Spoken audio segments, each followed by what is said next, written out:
পঞ্চম শ্রেণী বা ক্লাস 5-এর প্রাথমিক গণিত বই থেকে অধ্যায় 7 বা দশমিক ভগ্নাংশ এই অধ্যায়টি থেকে পৃষ্ঠা 67 সেখান থেকে ভগ্নাংশের গুণ অঙ্ক করা হচ্ছে। তো 3 নাম্বারের একে এই সমস্যাটি ছিল যে 0.02 গুণন 3 এর উত্তর নামাতে হবে।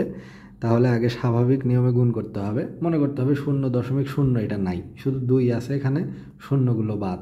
তাহলে 2 দিয়ে 3কে গুণ করতে হবে। তাহলে 3 দুগুণে কত হয়? 6। এবার দেখতে হবে যে দশমিকের পরে কয়টা ঘর ছিল। এই যেখানে ঘর ছিল দশমিকের পরে 2টা, তাহলে 0.02।